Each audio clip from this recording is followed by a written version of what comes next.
Real numbers, chapter number 1. Real numbers.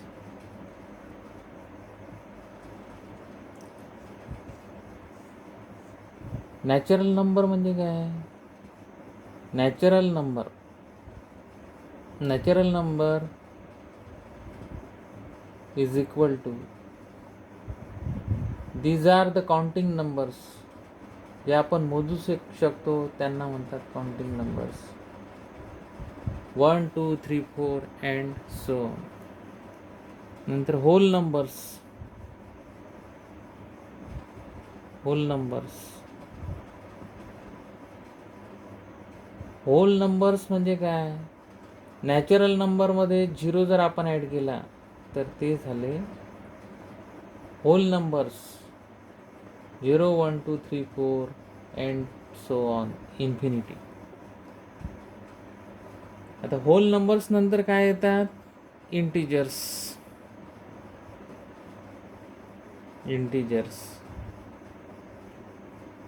Integers म्हणजे काय? Whole numbers 0 1 2 3 4 and so on. आणि whole numbers आणि negative numbers यांनी मिळून बनलेला जो सेट आहे त्याला म्हणतात इंटिजर्स. इंटिजर्स नंतर कोण येतो माहिती आहे? Rational number.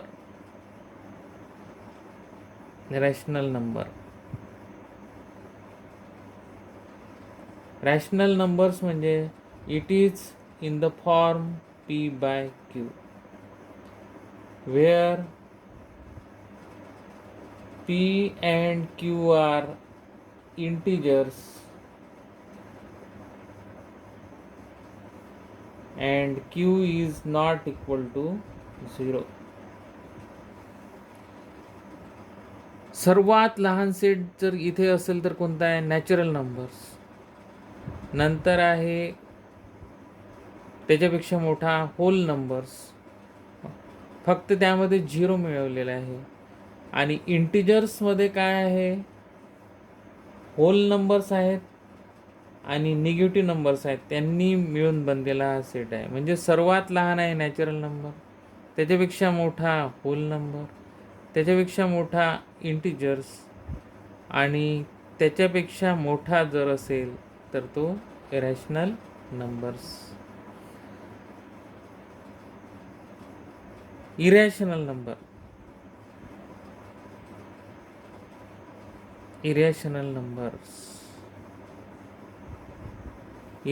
नंबर म्हणजे those numbers which are not rational.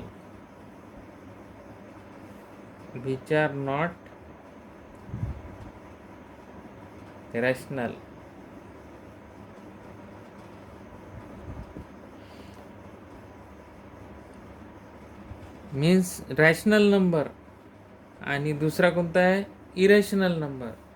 यांनी मिळून मग जो बनतो त्याला म्हणतात रियल नंबर्स. रियल नंबर्स म्हणजे काय? मग it is the set of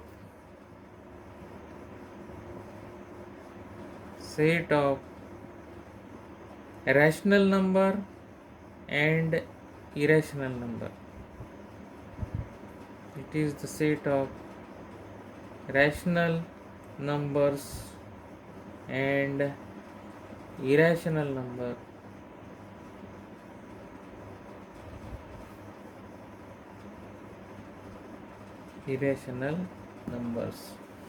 आपल्याला काय समजलं? रियल नंबर्स म्हणजे काय? Real numbers it is the collection of rational numbers and irrational numbers. तर ह्याच्यानंतर आपण पाहूया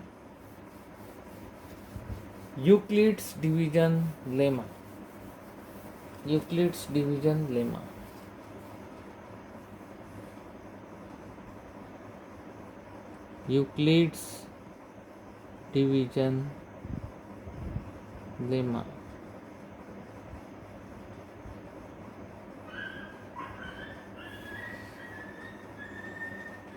for any two integers a and b, there exist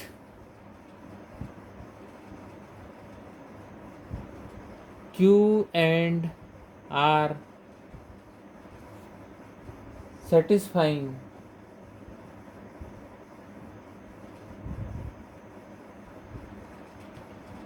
a is equal to bq plus r,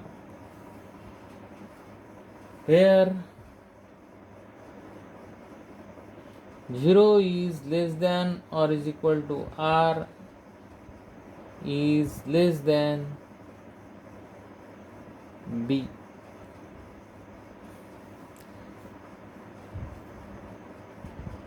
हे जे इथे दिलेलं आहे, this is nothing but this is the dividend is equal to divisor, b means divisor, into q means quotient and r means remainder.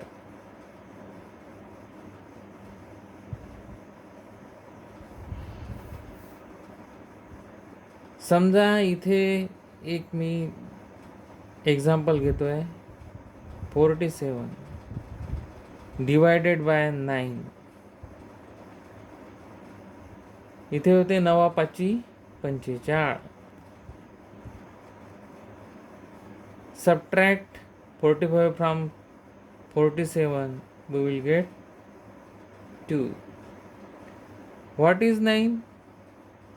9 is divisor. What is 47? 47 is dividend. And what is 5? 5 is quotient. And what is 2? It is the remainder. Means we can write here 47 is equal to dividend is equal to 47 is equal to what we will get 9 into 5 plus 2. Here this is the dividend, this is divisor, this is quotient and this is remainder. For any two numbers a and b,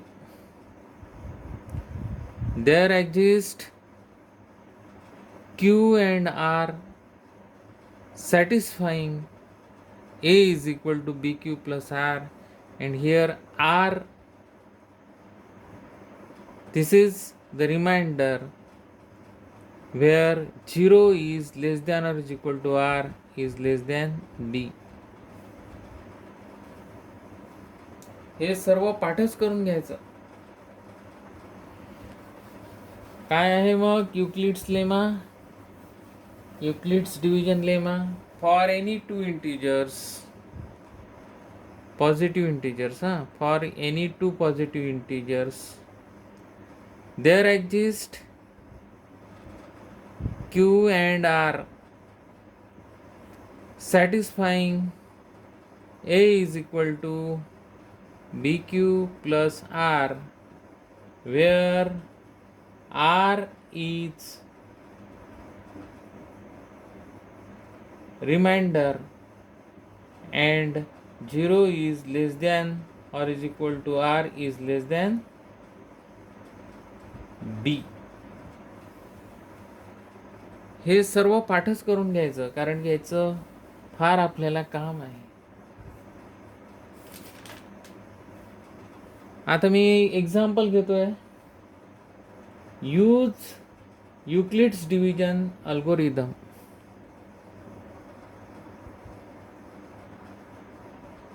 use Euclid's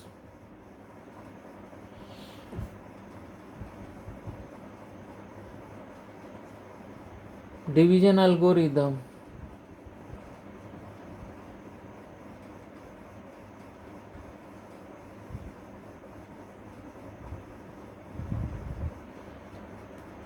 to find HCF of 240, 420 and 130. Solution. Here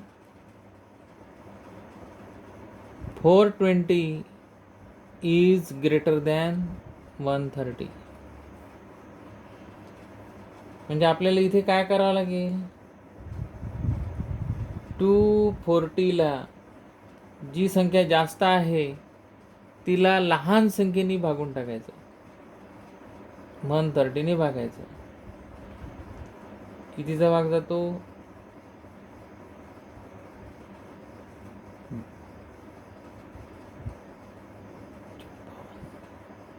13×39.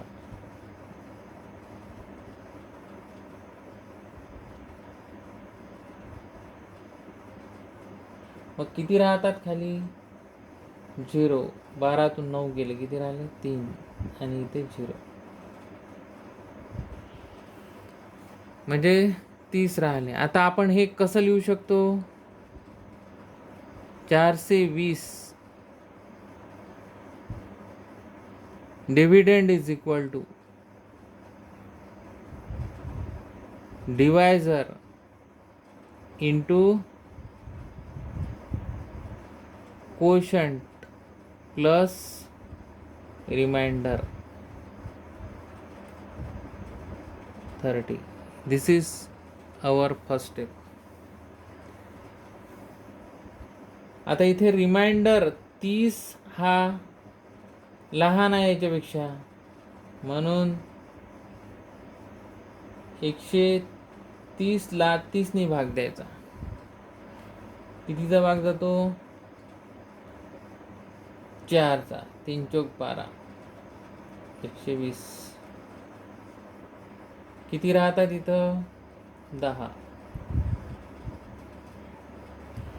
तर हे कसं लिहायचं, ही दुसरी step आपली, म्हणून त्याला algorithm म्हणतात, step by step आहे म्हणून. डिव्हिडंड किती आहे इथं, 130. हा क्वोशंट 30 आणि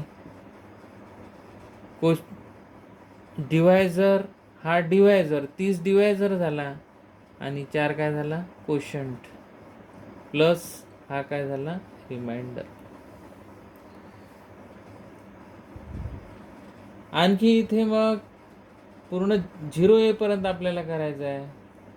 हा 30 इथे येईल, 10×3 = 30, 3चा भाग बसेल, 10×3 = 30. इथे येतात 0, 0.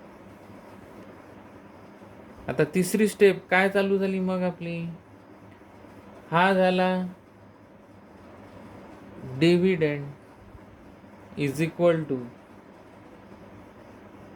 डिवायझर 10 आणि हा काय झाला, क्वोशंट, आणि रिमाइंडर किती आहे तुझा, 0. म्हणजेच आपल्याला रिमाइंडर किती आला आहे आता, 0. 0 आल्याबरोबर हा जो आपला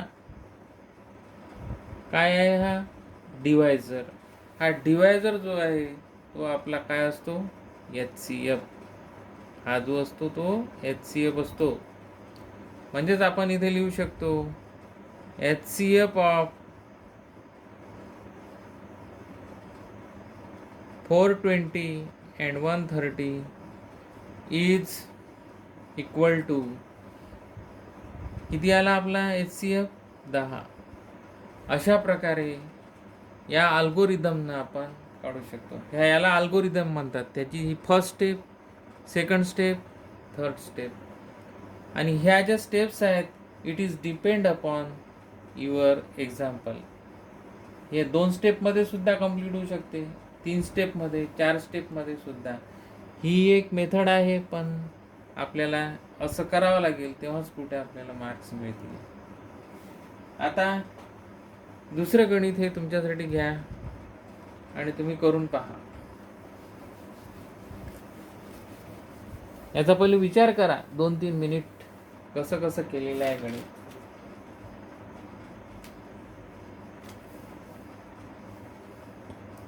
दुसरं गणित घ्या.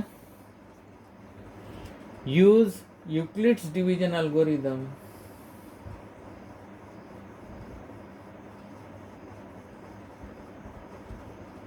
युक्लिड्स डिव्हिजन अल्गोरिदम. अल्गोरिदम म्हणजे स्टेप बाय स्टेप आपण करतो ना, म्हणून याला म्हणतात algorithm. To find the HCF of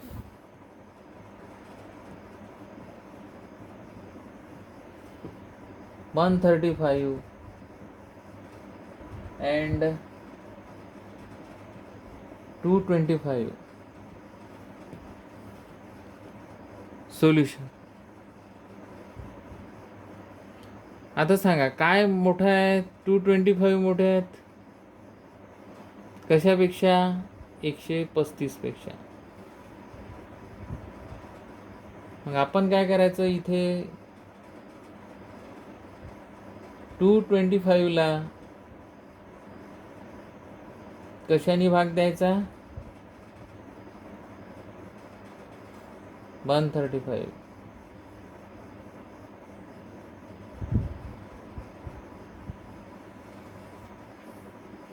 इकडले इकडे राहू दे, इकडले इकडे.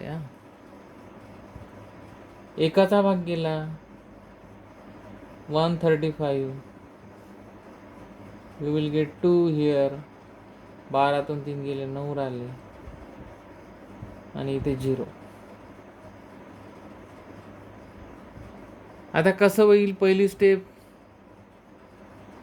पहिले काय येईल? डिव्हिडंड. नंतर काय येईल? डिवायझर. नंतर काय येईल? कोशंट. आणि नंतर काय येईल? Remainder. Here remainder is not equal to 0. Then proceed further. म्हणून आपल्याला या 90नी काय करावं लागेल? ह्या डिवायझरला भागावं लागेल. 135 कितीचा भाग गेला? 1चा. 90 1 90.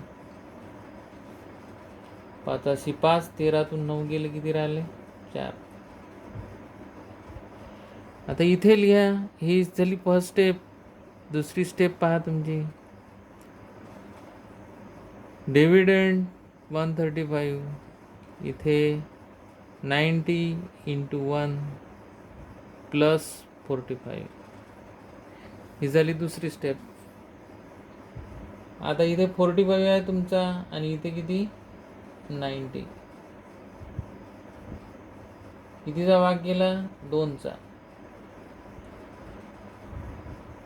45 दोन्ही 90. किती राहिले इथं? 0.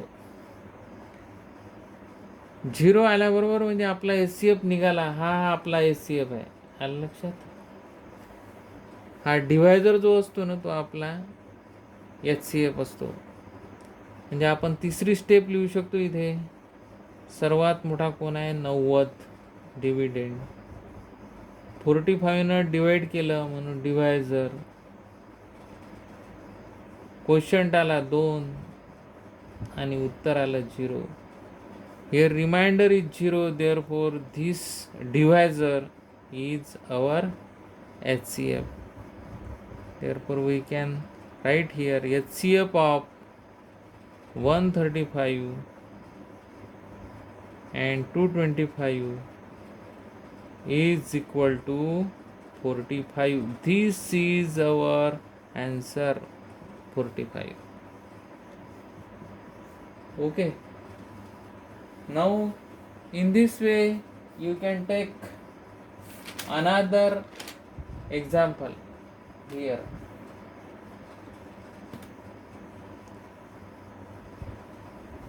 हे जेवढं काही आपण केलेलं आहे ना ते केअरफुली पाहून घ्या, कारण की ह्याच्यावर एक गणित आल्याशिवाय राहतच नाही. बिलकुल गणित येणार म्हणजे येणार. Find the HCF of by using Euclid's division algorithm. मग तुम्हाला याच पद्धतीनं करावं लागेल. इथे पहा, use Euclid's division algorithm.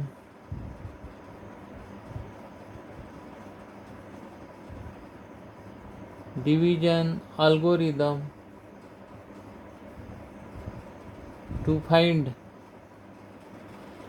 HCF of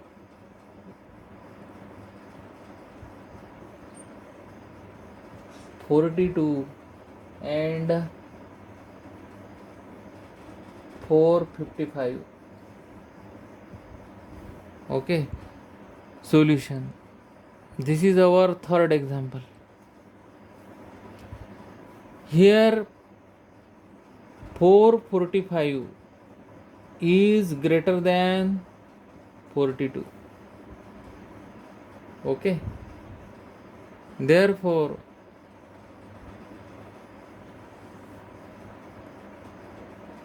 divide 455 by 42.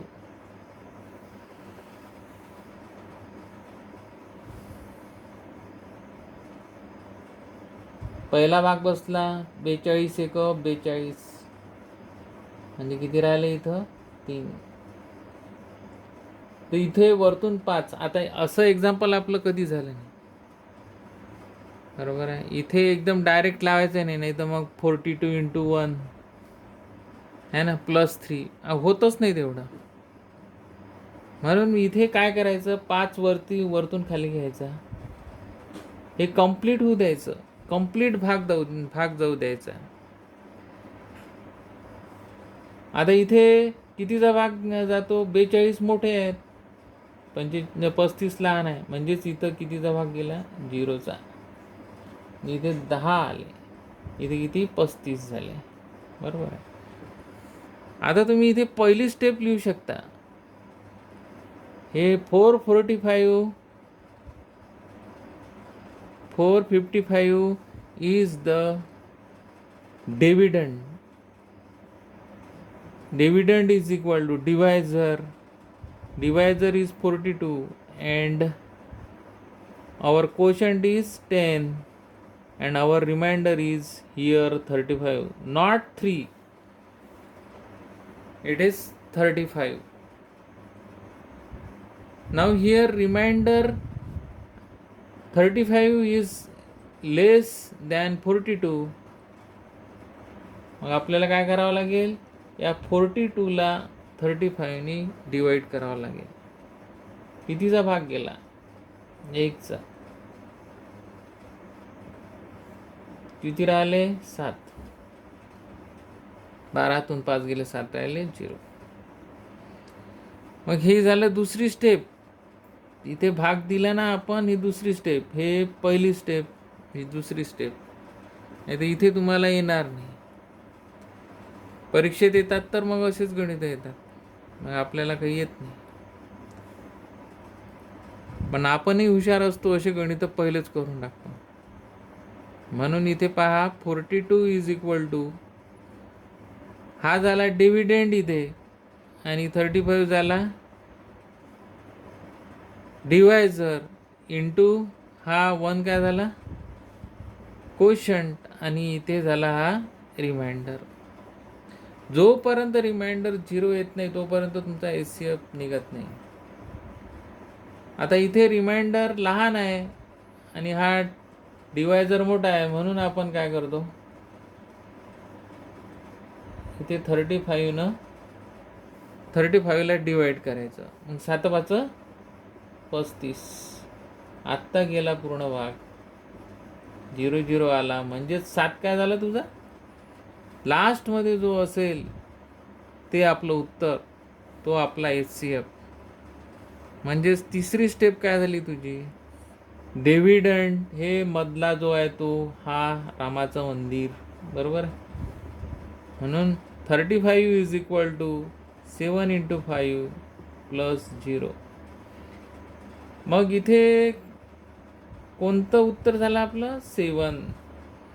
5 उत्तर नाही आहे आपलं, 7 हे उत्तर आहे.